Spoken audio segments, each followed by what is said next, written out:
Mayang adlaw mga higala. Padayon ta sa pagisgot sa uluhan. Makatuo ba kita sa Biblia?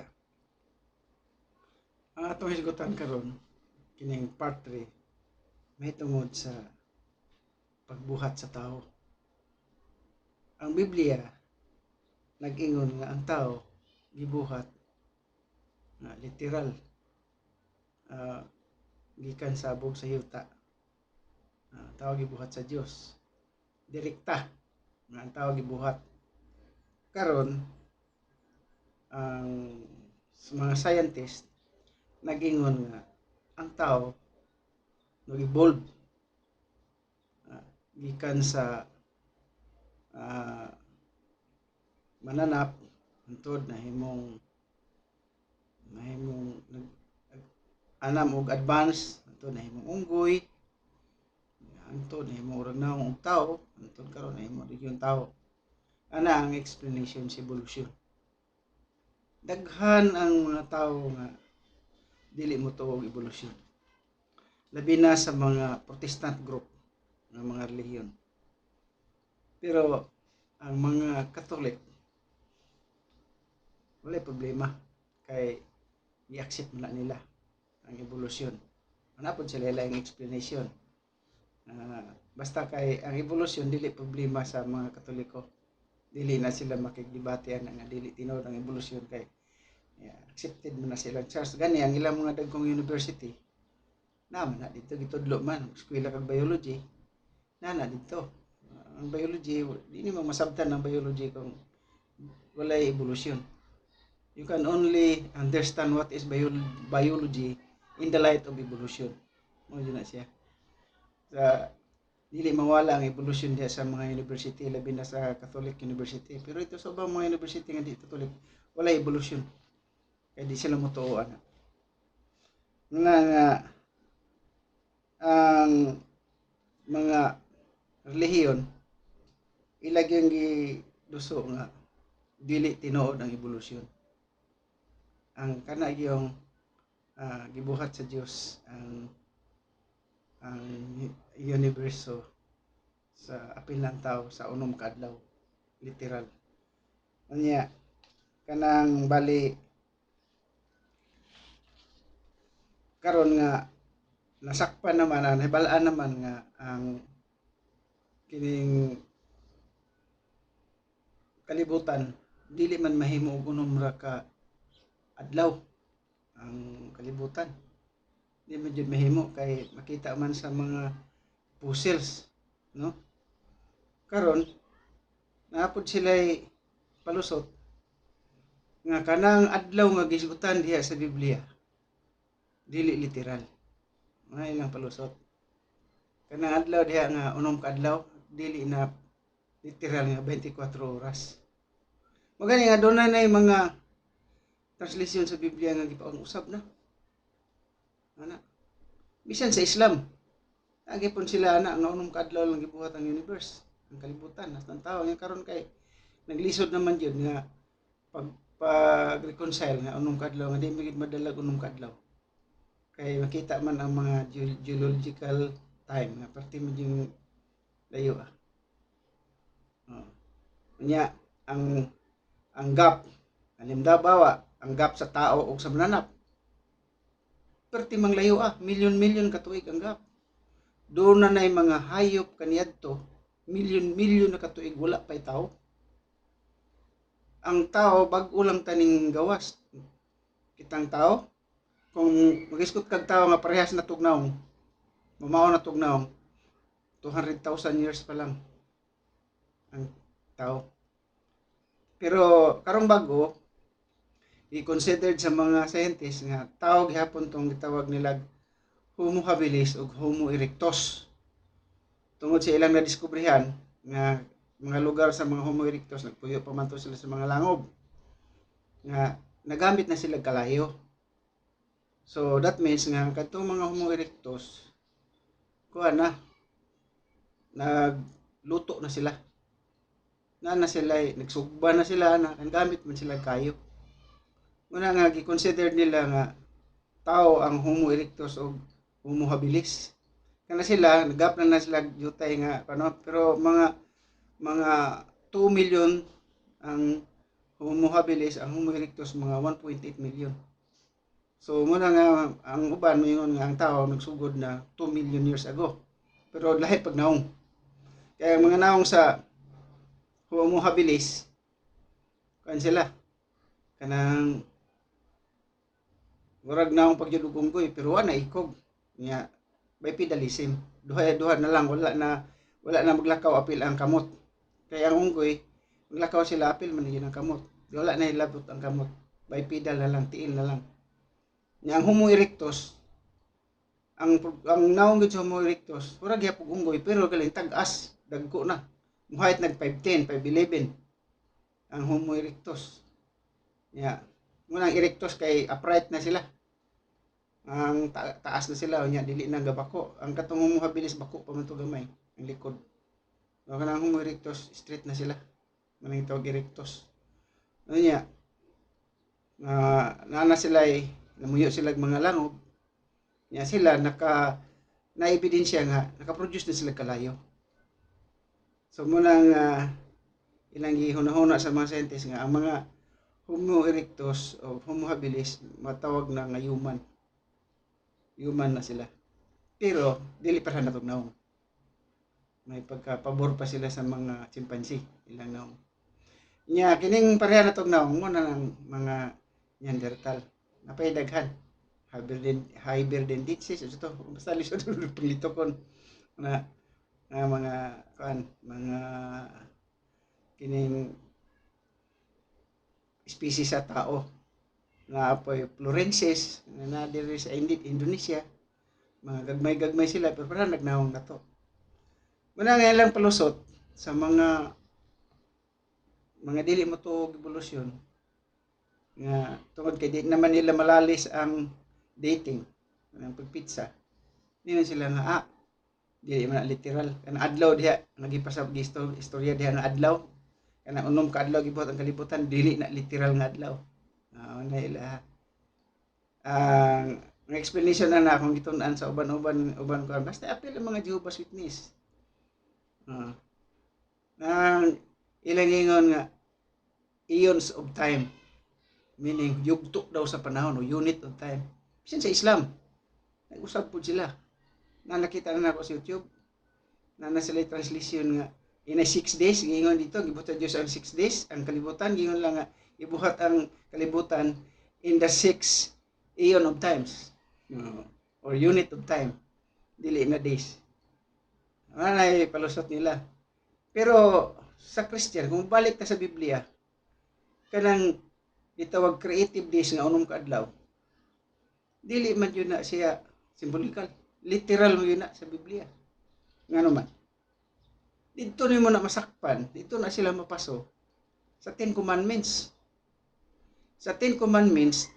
nag-apil sa 10 commandments ang pagsugo nga kinahanglan ka mo pahulay sa adlaw ipapahulay karon na mention na dito sa 10 commandments nga giingon kay gibuhat sa Dios ang kalibutan sa unom ka adlaw mao nga mo pahulay kamo sa ikapito ginan tong mga Israelites nya karon kanang pahulay karon sa gihimo sa mga Israelitas hantod karon ng mga Hudiyo nagpahulay pa man mga Adventist gapahulay pa man sa ikapito literal man na nya mo to gibasihan ang pagbuhat sa kalibutan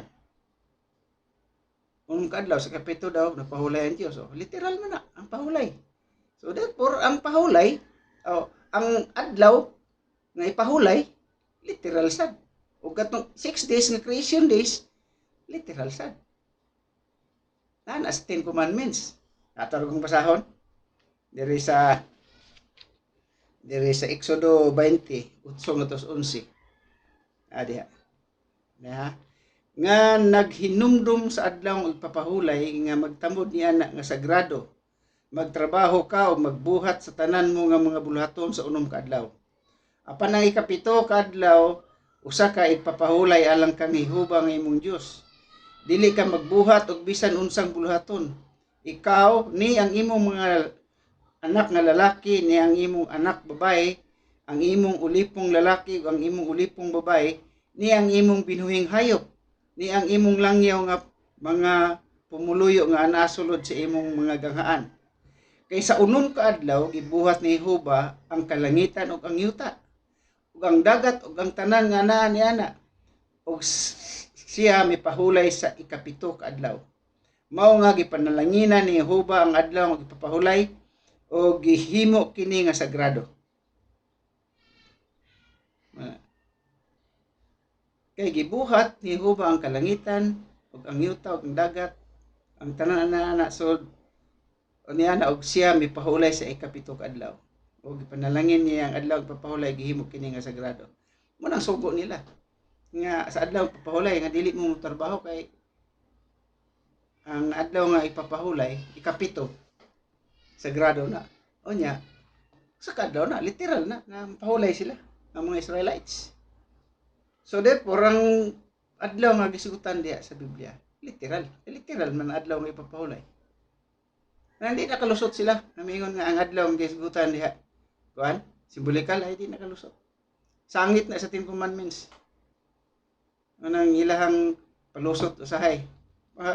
Karon na sila na nagkuan na nahimong aware kay di man nimo malalis nga ang kalibutan kan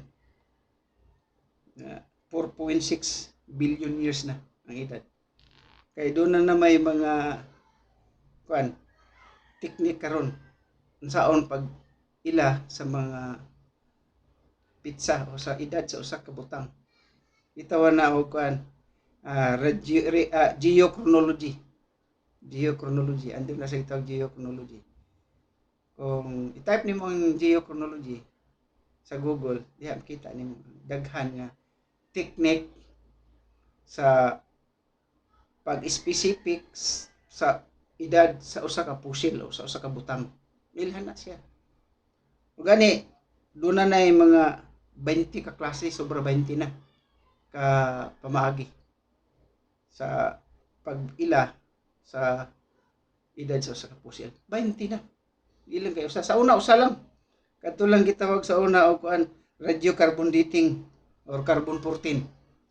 Mura to'y kuan sa una sikat. Pero karon ay tinangdaghana. Na gitawag og archaeomagnetism. Na gitawag astronomical dating, dendrochronology, na electron spin resonance, na fission track, gitawag pag optically stimulated luminescence, na ikapito oxidizable carbon ratio, na apoy gitawag potassium argon dating, na apoy gitawag resmisation, niya na itawag thermoluminescence dating, na uranium thorium dating. Daghana kayo sa mga absolute dating technique na pagpitsa. Dili dating nga kanang dito uyab. dating nga pizza. Nya dunay gitawag relative dating technique. Dunay Cation radio, cultural affiliation, fluorine dating, obsidian hydration, patination, pollen analysis, rate of accumulation, seriation, barb analysis, mo ganing daghan kayo. Usa kanang giingon nila nga ang tao daw paglumtad sa tao sa kalibutan 6,000 lang ka tuig.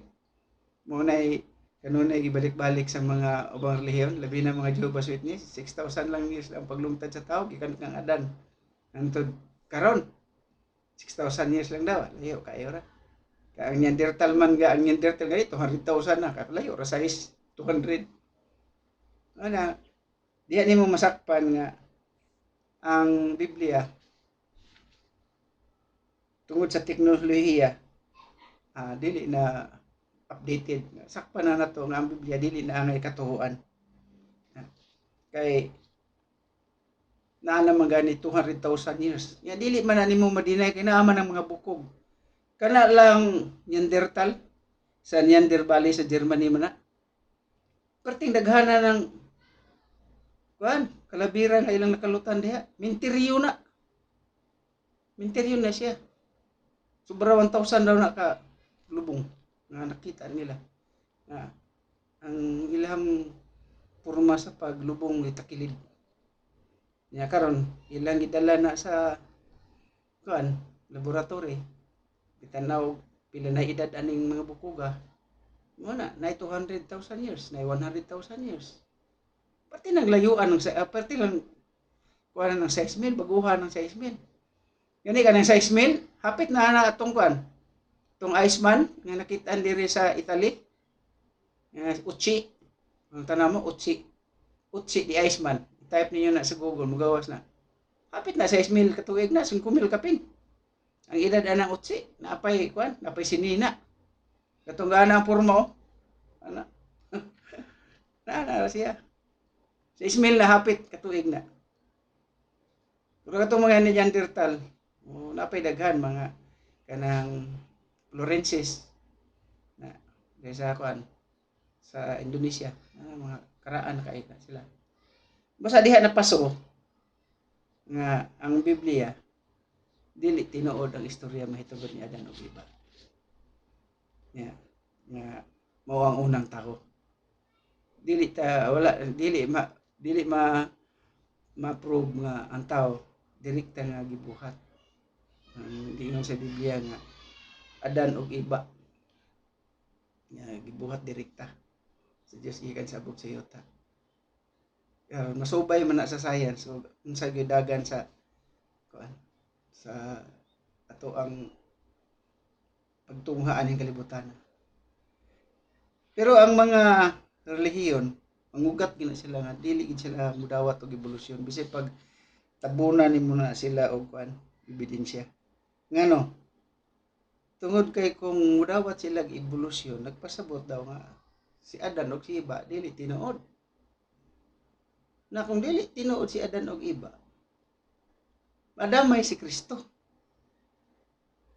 Mapagan si Kristo. Ano man?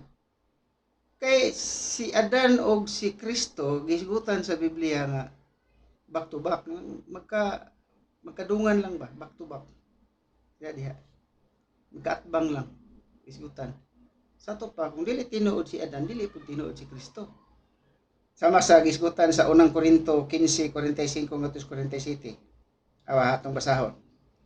Kay ang kasulatan nagingon, ang unang tao si Adan gibuhat nga buhi. Apan ang katapusang Adan mao ang espiritu nga naghatag og kinabuhi. Ang unang Adan gihimo gikan sa abog sa yuta, ang ikaduhang Adan mianhi gikan sa langit. O kinsa man ikaduhang Adan gikan sa langit, di ba si Jesus? Ang unang Adan kuno gihimo gikan sa abog sa yuta. Ang ikaduhang Adan mianhi gikan sa langit. Yang unang tao daw si Adan gibuhat nga buhi, apan ang katapusang Adan mao ang espiritu naghatag og kinabuhi. Busa kung dili tinuod si Adan, so damay si Kristo dili tinuod. Mohog og butbot sad si Kristo. Mao na dakong problema. Nga nga dili sila mudawat nga ang tao na evolve, yung evolusyon. Pero bisag unsaon, kaya ang mga scientists nagdeklarar naman yun nga ang evolusyon is a fact beyond reasonable doubt. Dugay ra ang deklarar sa mga scientists. Evolution is a fact beyond reasonable doubt. Sama panalitan no, kang namoy matumog kan library kanawan niyo. Encyclopedia Britannica, volume 18, 1988 edition. 1988 pa ganin eh. Page 984 nagingon. The evolutionary origin of organism is today a scientific concept as the roundness of the earth, the motion of the planets, and the molecular composition of matter. The degree of certainty beyond reasonable doubt is what is implied when biologists say that evolution is a fact. The evolutionary origin of organism is accepted by virtually every biologist. Declare na nga fact. The degree of certainty beyond reasonable doubt is what is implied when biologists say that evolution is a fact. The evolutionary origin of organism is accepted by virtually every biologist. Mo na siya. Fact na. Lugar na siya nga i-declare nga evolution is a fact beyond reasonable doubt. The degree of certainty beyond reasonable doubt. Ano siya? Pareha lang daw na sa scientific concept as the roundness of the earth, the motion of the planets, and the molecular composition of matter. Ili na debatable subject. So, ang evolution, dili naman ang debatihan pa. Declared na nga fact. Pero, muna problema ron sa mga relihiyon nga bisig unsaon yung mga di, kaya sila mudawat, ngitag yung palusot, ngitag kay kiyasan. Kay, kung ang evolution fact na disgrasya si Kristo. Wala may problema sa Katoliko. Nga no? Kaya ang mga Katoliko, kasagaran, ang nahibalo og Biblia sa ilaha, nila rin mga pari. Kita ba magsimba Katoliko nga gabit-bit og Biblia? Wala man. Ang problema kani nagtuon mga relihiyon nga nagbit-bit og Biblia para sa Adventist, nga iglesia, sila Biblia. Dala na sila Biblia, mga saksi. Pedagan, mga evangelical, puro na sila na Biblia. Kanang mga gitunan og Biblia. Katoliko, wala problema. Kung say itudlo, isulti sa ilahang mga leader, wala sila problema. Sunod na sila, tuoran na sila dayon. So, no problem sila. Dawat sila evolusyon. Wala problema. Wala na sila makahibalo og unsay gawas atong mga nagtuon nga Katoliko. Daghan pud mga Katoliko nga labi na sa Europe nga mo hinungdan nga nihawa sila. Eliyan mo na hinungdan daghan himong ETS diha sa Europe pod. Tungod sa evolusyon. Hindi naman din na nila ma-reconcile. Nga mayon sila nga ang tao gibuhat sa unom lang kalibo ka tuig o adan og iba, di na gina ma-reconcile bisin unsaon. Kanang adlaw unom lang kaadlaw di na ma-reconcile. Bisan pag ingon nila simbolikal nga ang usa ka adlaw daw sa tao ang usa ka adlaw daw sa Dios usa ka libo ka tuig sa tao na nasa 2 Pedro 3:8. Diba? Apan hinigugma ayaw niyo yung kalimti nga ang Ginoo ang usa ka adlaw sama sa usa ka libo ka tuig ug ang usa ka libo ka tuig sama sa usa ka adlaw. 2 Pedro 3:8. Bisan pa kanang unom ka adlaw himuon na tag sa kalibo 6,000. Gyapon. Mali gyapon. Kaya dili man 6,000 ra ang edad sa tao, may 200,000. 200,000 nga mga bukog nakita mga pusil. Labi ng Homo erectus, ibalik man sa mga scientist nga diha nagikan ang tao, ang Homo erectus, perting daghan na Homo erectus sa China. Naas mga langob nila, na yung mga ilang nakuha diha. Nangawala gani ang uban kay sa panahon sa gira ilang gipang transport dito sa Amerika. Na sa history sa Homo erectus ba? Nya wa naman dito pagabot sa Amerika nawala ang mga bukog sa Homo erectus. Pero noon dili kay sa China lang na Homo erectus, naidaghan sa Indonesia. Pod sa Afrika naidaghan. Mga langob-langob na mga bukog sa Homo erectus. Ana sila. Kaya milyon naman na katuig. Tawon na sila. Dili parehag naong nato, balibuon lang to sila gamay. May ragot po yung diferensya, kaya naman po itawang balibuon. Sa dili na malalis pa na kanang hisgutan sa Biblia nga paglalang sa tao, gikan kang Adan. Proven nga dili tinuod o dili accurate bisa knowledge na to karon.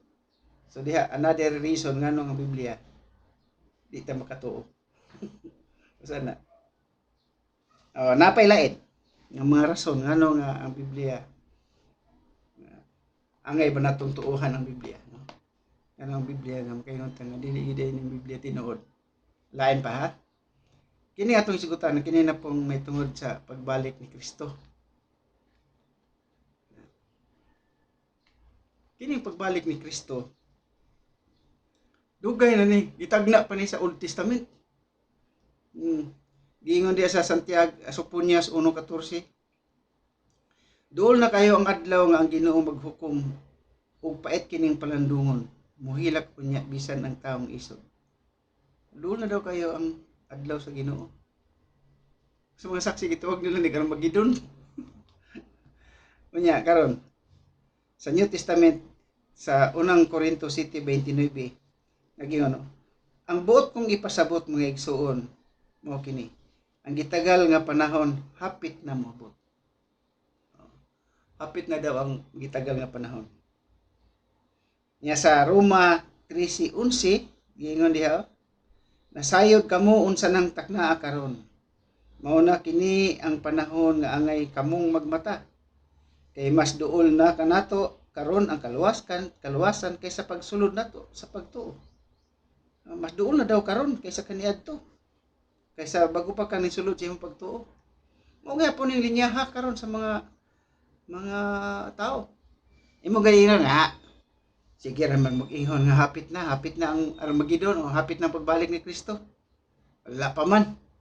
Ang tubag nila, kung hapit na kaniadto, mas hapit na gyud ron. Pero mo na nang linyaha sa Roma 13:11, pila naman na katuig sukad gisulat. Sobra na mag-2000 na katuig. Pila na muna nga ang kining pag-ingon nga hapit na si Kristo mo balik. Dako kayo ng damage sa mga tao. Kami, among pamilya na damage sana. Ang among financial. Pero di lang kami. Daghan pa. Giingon nga dool na ang panahon. Ibaligya taon sa akong amahan among kabtangan kay paabot na lang sa Armageddon. Kapit na daw balik sa Kristo. 1940s pa to. Human sa gira si Kanuldwar. Nakaplastar na ang tagmaya kung ginikanan. Ako na kayo mga asit, mga yuta. Ibaligya kay.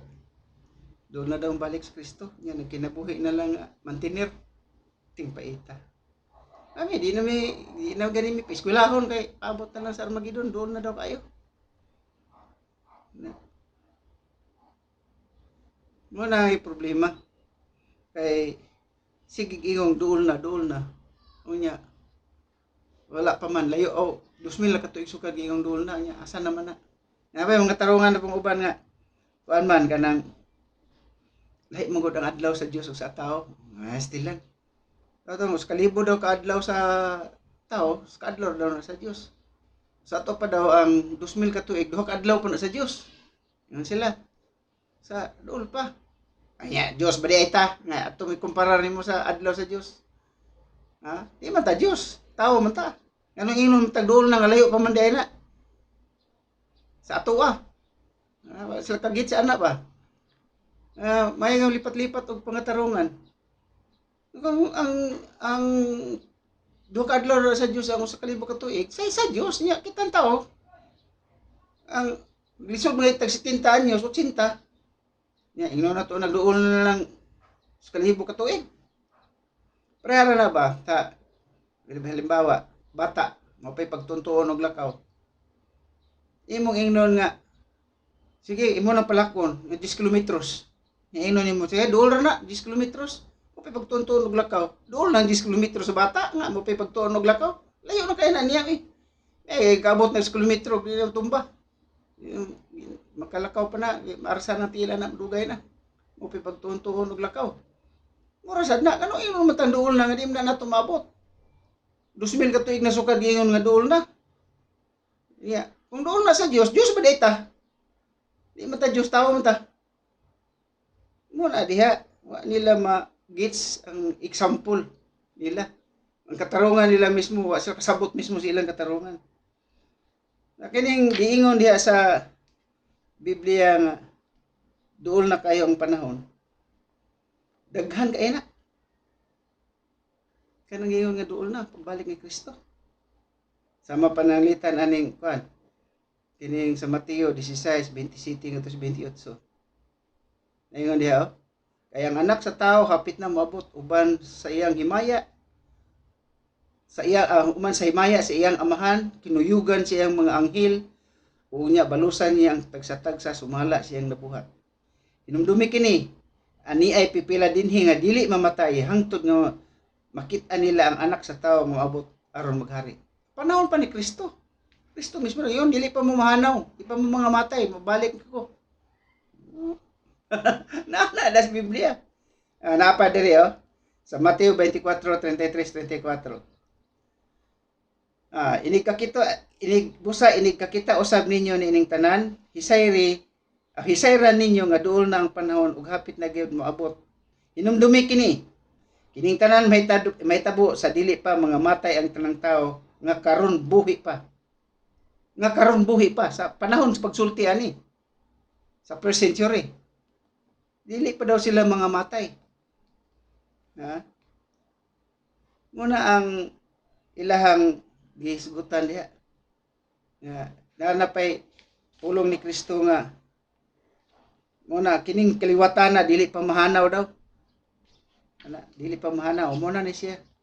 Dili pa mga matay ang tanang tao karon buhi pa. Mateo 24:33-34. Napa sa Hebrehanon 10:24-25. Naingon diri. Magdinasigay kita sa pagpakita sa gugma ug sa pagbuhat ug maayo. Dili nato undangon ang batasan sa panagkatigom sama sa gibuhat sa uban. Magdinasigay hinuon kita labi na kay nasayod kamo nga hapit na moabot ang adlaw sa pagbalik sa Ginoo. Hapit na gid ang moabot ang pagbalik sa Ginoo. Hebrehanon 10:24-25. Permanente lang nga dool na. Usay maka hinumdum ko sa ako'y amigo nga kuan pod ba kanang watsihon pod. Nasa tindahan.